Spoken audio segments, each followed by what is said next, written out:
Excel plot, and let me make the text a little bigger.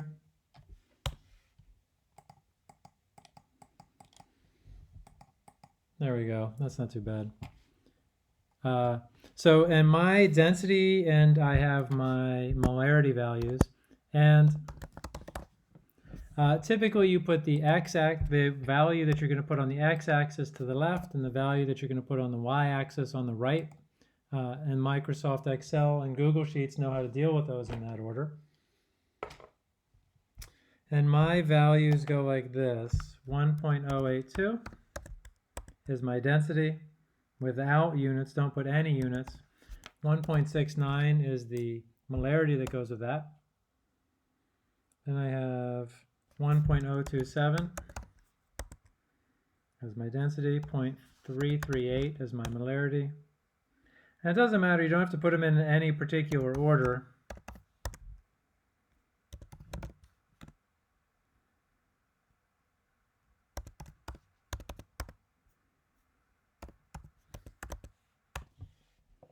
And so you should enter your data in like this. Density, 4 values, molarity, each corresponding value. Any questions about that?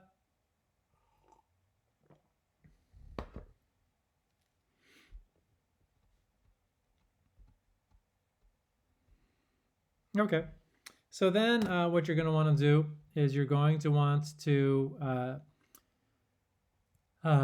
let's assume you don't have titles. I'm just going to click and drag to highlight my data, and then I'm going to go to Insert,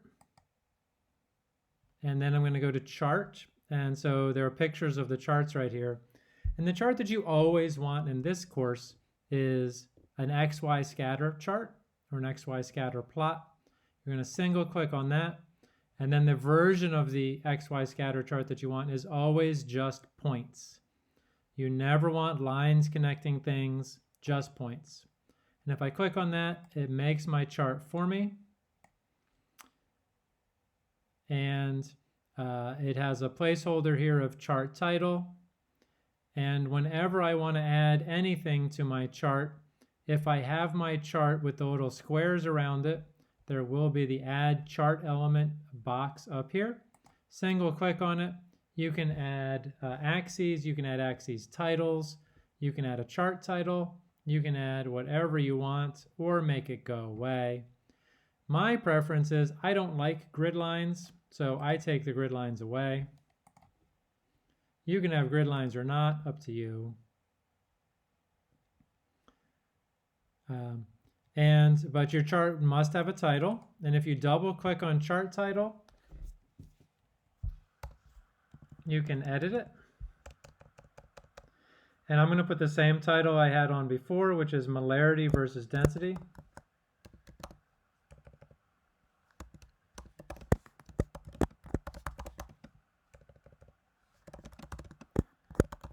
For saline solutions.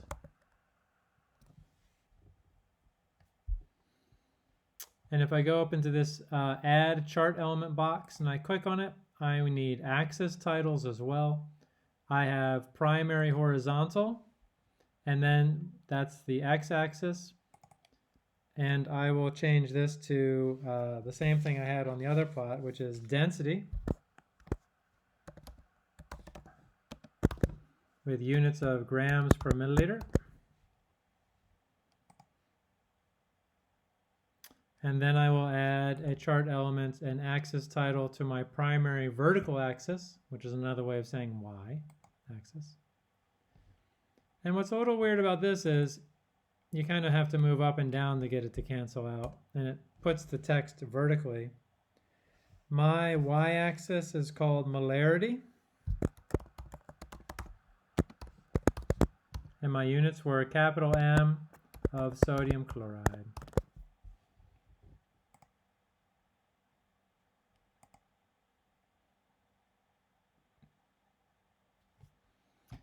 And again, you can make your chart look however you'd like it. Let's see, what else do I like? I like no legend. Okay, now it's time to add a trend line. So under that same menu, you go all the way down to trend line. and then you go all the way down to more trendline options.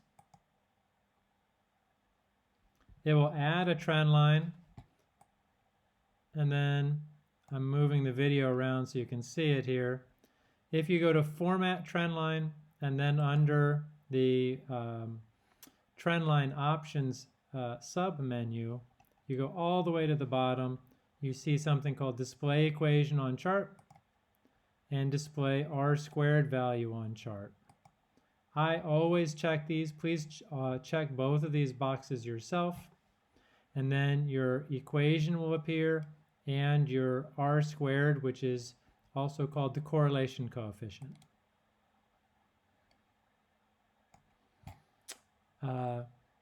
And this is your graph. This is everything you need. What else do I like to do? Oh, I like, yeah, question. Yeah, what's the interpretation of that R-square? Great question. So R-squared is called the correlation coefficient, and what it means is that if all of these data points fall exactly on your trend line, then your correlation is perfect and your R-squared value will be 1. You can see that our data points, or my data points, are a little off the line, and so my R-squared value is a little less than 1, 0.9689, which is still pretty good. Now, if you took a plot and there were 4 data points and they were scattered very far apart, so then your R-squared value would be close to 0, because R-squared equals 0 means there's no correlation, no relationship between your data and a straight line. So the limits are R-squared equals 1 is all of your data exactly falls on the trend line and your correlation is perfect. And R-squared equals 0 is none of the points fall anywhere near the line, and that's called no correlation. So hopefully that helps. Thank you. Yeah, there's an equation for it too, and Microsoft Excel uses it, but I think it's not important for us to know how to calculate R-squared. It's just important for us to know how to interpret R-squared values. So the closer it is to 1, the better your data is. Thank you very much. Sure. Any other questions? Yeah, Professor, can you go it again how to draw that graph? Yep, I'll do it again. So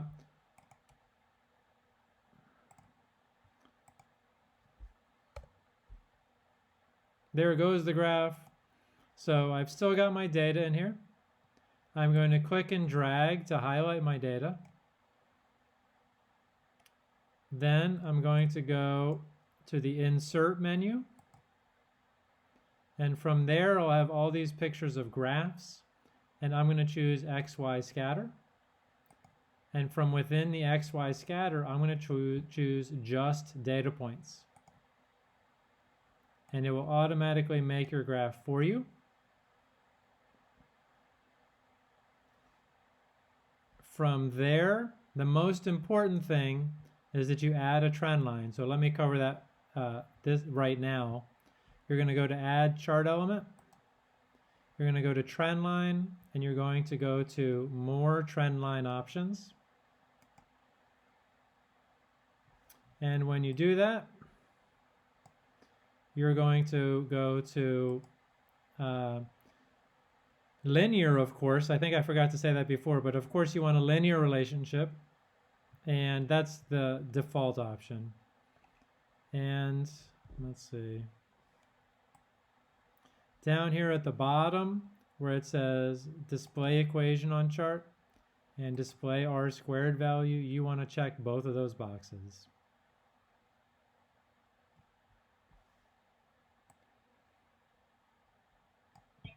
So the value will enter in the Excel, the value for the 5 gram only, right? Actually, no. So you're going to enter in all of your data points. So these first two are for the 5 gram sample. The second two are for the 3.5 gram sample. So they're all salt solutions, so they should all fall on the same line.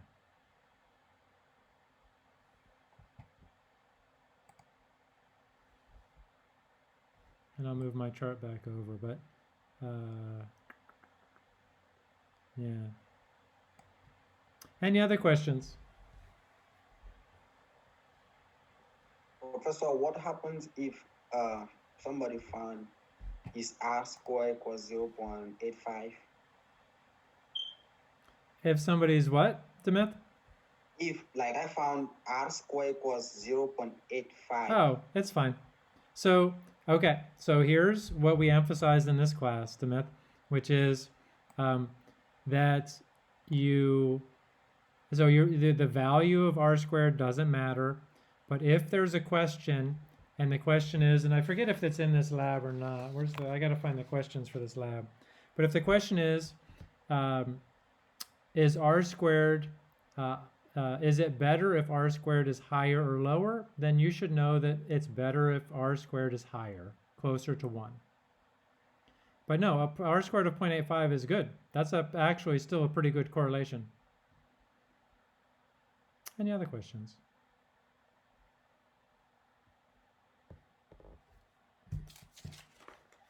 How do I make the molarity the y-axis and density the x-axis? I've been stuck on that for a while. Oh, sure. So if you single click on your chart, let me try it again. Oh, so it looks like you may have to go to the chart design tab, I guess, or menu.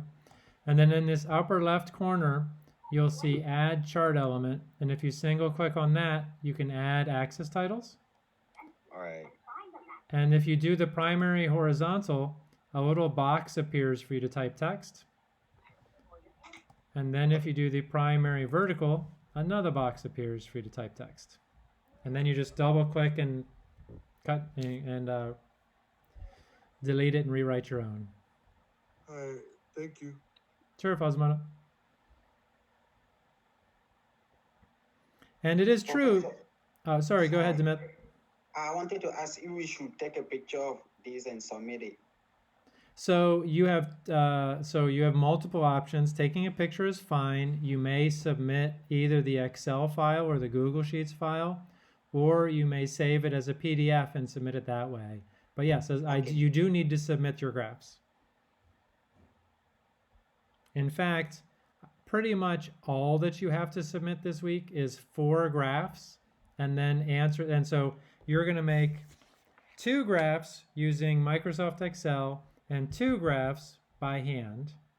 So those are the 4 graphs that you have to make.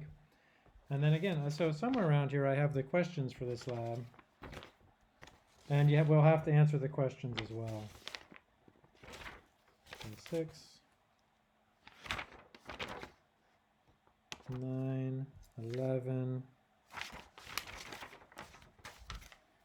think my page 7 and 8 are missing. Is that right here?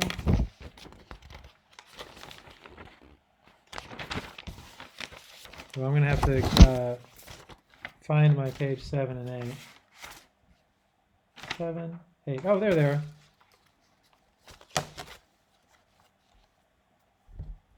And so what I can tell you, though, too, is I have gone over how to make 2 of the graphs. You have to make the other 2 graphs by yourself. I'm happy to answer questions about them, too. But the other 2 graphs are exactly the same for the y-axis, but they have a different x-axis. And the different x-axis is percent composition. And percent composition.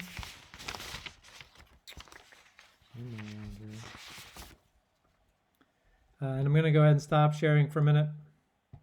So far we're graphing molarity versus density for all 4 of our data points. The other graph is molarity versus percent composition.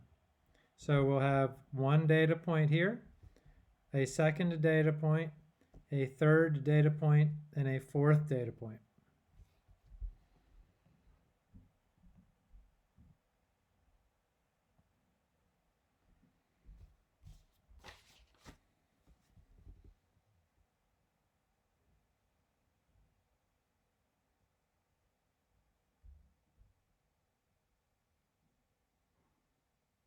Now what I'd like to do is I'd like to go over how to answer the questions for this lab.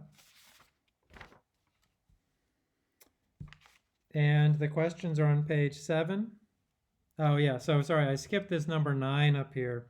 Number 9 says, okay, now repeat the steps 1 through 8 for the percent sodium chloride. Oh, sorry, it is percent sodium chloride on the y-axis and density on the x-axis. Did I say that? Sorry, I made a mistake then. So it's your data points will actually be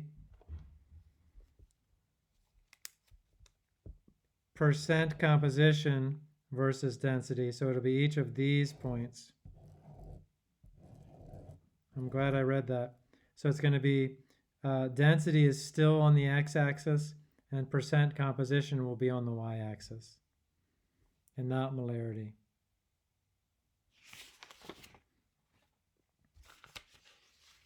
And the questions go like this. Based on your graphs, what would be the molarity? What would the molarity be of a solution with a density of 1.025 grams per milliliter? To do this, for your graph by hand, draw a line that goes vertically from 1.025 grams per milliliter until it crosses your hand-drawn best fit line. So what this looks like is you're going to find 1.025. You're going to draw a line straight up. You're going to draw a line straight up to your best fit line. Then you're going to draw a line straight over. And whatever value for the molarity that you get, that's going to be your answer for question 1A. And for me, my answer is going to be 0.38 because it hits right on the 0.36. 26, yes, 0.36 because that's where it hits on my graph.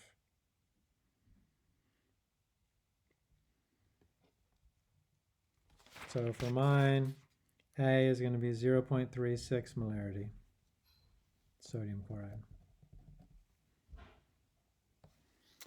And for the graph using Microsoft Excel, let me share my screen again. Professor, I'm a bit confused. Are you saying that we're not using molarity? We're using the percentage. Okay. Right? So you're going to be making so we've just made 2 graphs, and our graphs were density versus molarity. Yes. And we made that graph by hand, and we made that graph using Microsoft Excel. Yes. Now you have 2 more graphs to make. Those are going to be density versus percent composition. Okay. And so that'll be 4 graphs. Does that answer your question to me? What? Yeah. Very good.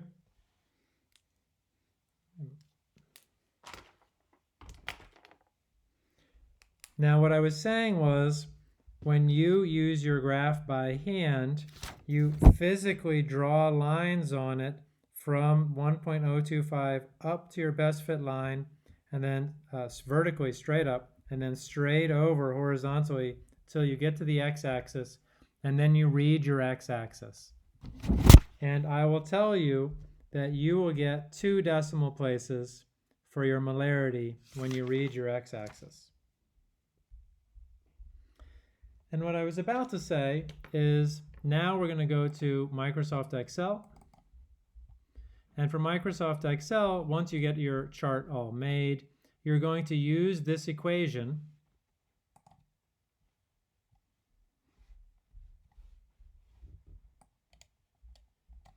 Y equals 21.119, and I'm going to write this down now.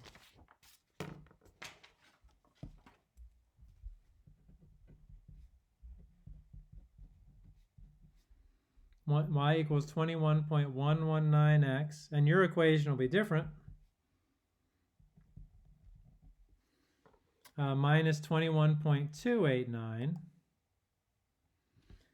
And since your x value is density, and your y value for that plot I was just showing you is molarity.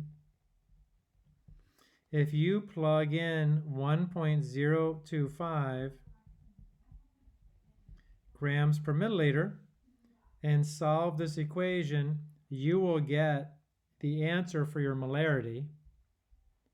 And so for your XL plot, which is part B here, it says using the equation for the trend line, plug 1.025 as the X, solve for Y. Y is your molarity. And if I do that, it's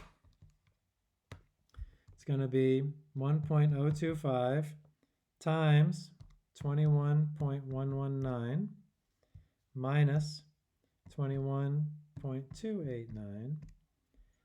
I get 0.36, 0.357975.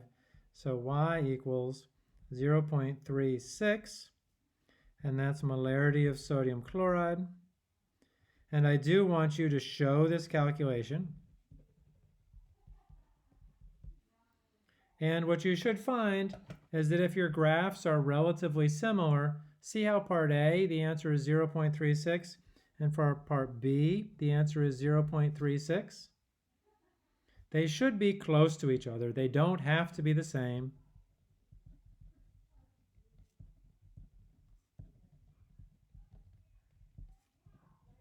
But they should be close.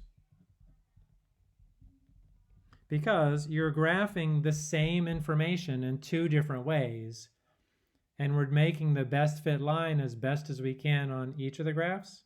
So again, it doesn't have to be the same. I think I was actually rather fortunate. Mine usually don't work out to be exactly the same.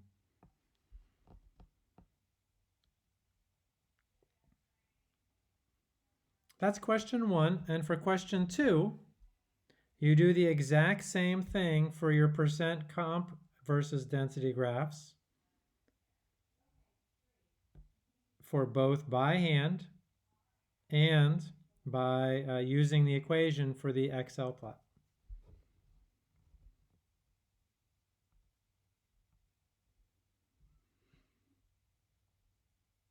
And so let me take roll real quick, and then I'll be happy to answer any questions you have.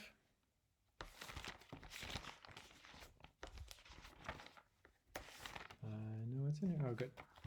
So when I call your name, please either type in the chat, and I'm not sharing screen. I am gonna stop recording now, though.